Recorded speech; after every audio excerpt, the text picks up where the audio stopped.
Aspergillosis. It's a rather nasty infection. This was actually while we were still at Northwestern. And I have to take him to the veterinarians, and they're testing him. They basically tell me, no, he has to stay here. We can't do this on an outpatient basis. We have to have him here all the time. Well, he's never been away from the laboratory and all the students and myself. So I'm putting him in this little tiny hospital cage, and I'm walking out the door. And we had this "I'm sorry," which had been before.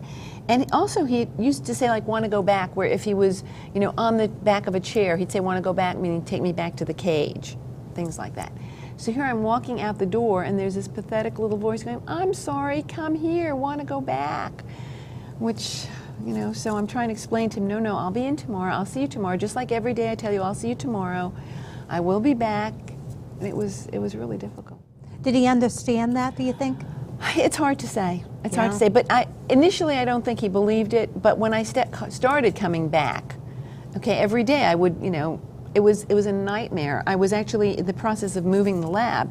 So I would get up in the morning, go into Northwestern, teach my class, then get into the car, drive roughly an hour to the vet practice, stay with him until, the edge of rush hour, so I could beat rush hour traffic back to Northwestern, and then spend the evenings packing up the lab.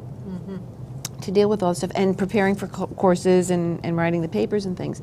So once he got into the routine that I was coming back every day, then I think it was much easier. Sure. But initially, there was no trust that I'm in this weird place, you're leaving me.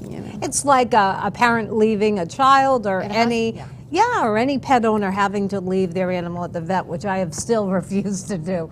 Can't somehow do that. But in any event, tell the story, a delightful story in the book. I had a real laugh about Greys tending to speak like their owners.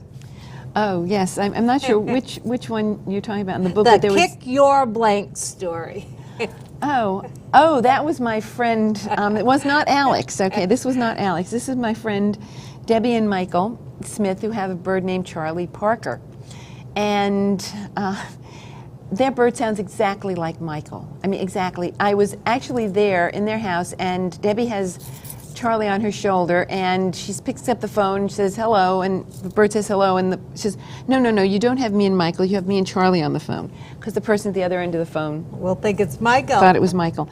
And so the story in the book is there's some really obnoxious agent, wanting to sell them some insurance or whatever, and Debbie's trying very nicely to, just get them off the phone. And at some point, the bird kicks in with this kind of expletive deleted type thing about, just get off the phone, and it's quite embarrassing had it been somebody they wanted to talk to, but at this point, it was really quite pleasant because the bird did the dirty work for them. So that's typical of an African Grey. They will develop a voice that mimics their owner? Oh, yes. Alex supposedly sounded very much like me. We had one incident at Northwestern where I'm coming back after lunch, and I open the door, and there's some guy in the lab, and I'm, what's this? And he said, looking at me, and he's saying, what's going on? And he said, well, I knocked on the door, and somebody told me to come here, so I did. And Alex was separated from the thing. There was a little curtain in front of his place so that when people would come in and out, they wouldn't directly interrupt him. So there was a little entryway. So this man is standing from the entryway, and I said, and then somebody asked me what my problem was, and I said that I had come here to fix the pipe that was leaking, but I didn't see anybody, and then you walked in, and of course it was Alex. This excerpt is brought to you by the Massachusetts School of Law, the leader of reform in legal education and a leader in multimedia education for the public.